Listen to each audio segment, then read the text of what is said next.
Сәлем достар, біз сіздермен конус тақырыбынан алған есептерді шығарудамыз. Бізге А, В, С, Д тік бұрышты трапецияның үлкен табаны, яғни СД арқылы айналдырғанда пайда болған дененің толық бетінің ауданын табуымыз керек. Яғни бұл жерде бізде табанда D, A, V, F бөлігі квадратқа тең. Ал квадраттың бір қабырғасы R-ға тең. Ал CF-тің ұзындығы H-ға тең. Олай болса, сонда бізде қандай фигуралар шығады. Сонда табанда бізде B төбесі арқылы F-пен қосатын болсақ CD-ні, онда бізде бұл бөлігі квадрат болады. Квадраттың барлық қабырғасы R-ға тең. Сонда суреттен көрсетсек, мына бөлігі де, мына бөлігі де, мына бөлігі де R-ға тең. Ал SF жоғарғы бөлігі ол бізде конустың бүйір беті, оның биіктігі H-қа тең. Енді осы фигураның жазбасын салсақ, табанында дөңгелек болады. Табаннан бастадық. Осы табанның радиусы R-ға тең. Және цилиндрдің бүйір беті ол бізде тік төртбұрыш болатын. Бұл жерде цилиндрдің биіктігі R-ға тең радиусқа, ал ұзындығы осы табанындағы шеңбердің ұзындығына тең. С-ға тең, ол бізде 2πr-ға тең деген сөз. Енді осы цилиндрдің жоғарғы бөлігі конус, яғни жоғарғы бөлігін табанын алмаймыз. Біз конустың бүйір бетін ғана аламыз. Конустың бүйір бетінің жазбасы ол бізде мынандай фигура болады, яғни сектордың бөлігі. Осы сектордың бөлігінде бұл мына СВ бөлігі ол бізде жасауышысы L-ға тең болу керек.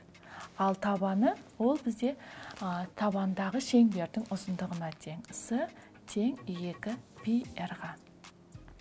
Енді бізге осылардың толық бетінің ауданын табу үшін барлық алынған фигуралардың аудандарын табуымыз керек. Олай болса, ізделінді толық бетінің ауданын табаны ол S табан ауданына қосамыз цилиндрдің бүйір бетінің ауданы, С деп қояйын, яғни цилиндрдің бүйір бетінің ауданы, және конустың бүйір бетінің ауданы. S бүйір бетінің ауданы конустікі.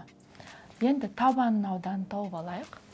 S табанның ауданы ол бізде радиусы R-ға тең болса, πr квадратқа тең болады. Енді цилиндрдің бүйір бетінің ауданы ол бізде тік төртбұрыш. Тік төртбұрыштың ауданына тап тең. Цилиндрдің бүйір бетінің ауданы. Ол бізде С мен R-дің көбейтіндісі. 2πr-ді R-ға көбейтсек 2πr квадрат болады. Енді бізге конустың бүйір бетінің ауданын табайық. Оның формуласын еске түсірейік.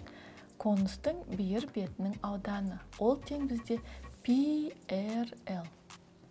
R бізде R-ға тең, бізде енді L жасауышысы белгісіз.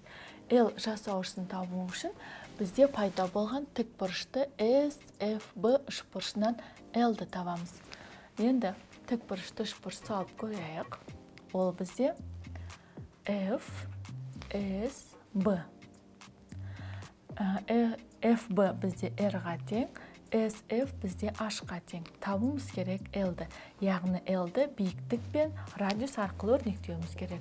Пифагор теоремасы бойынша L-ді табатын болсақ, L тең түбір астында H квадратқа қосамыз R квадратқа тең. Сонда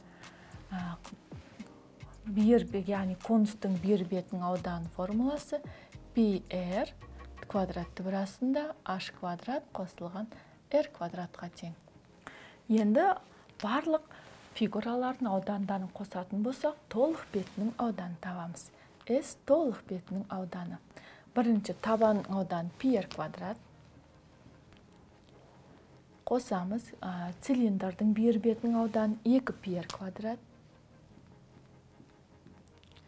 Және қосамыз конустың бүйір бетінің ауданы. Қосамыз πr квадрат түбір астында H квадрат қосылған R квадратқа. Сонда тең болады 3πr квадрат қосылған πr. Квадрат түбір астында H квадрат қосылған R квадрат. Енді тағы да жауабын жазудың ортақ көбейткіш жасандысына шығарсақ, пи-ді шығаратын болсақ, сонда ауданы 3r қосылған квадрат турасында h квадрат қосылған r квадратқа тең болады. Балалар, біз сіздермен конус тақырыбынан алған есептерді шығарудамыз. Келесі кездескенше сау болыңдар.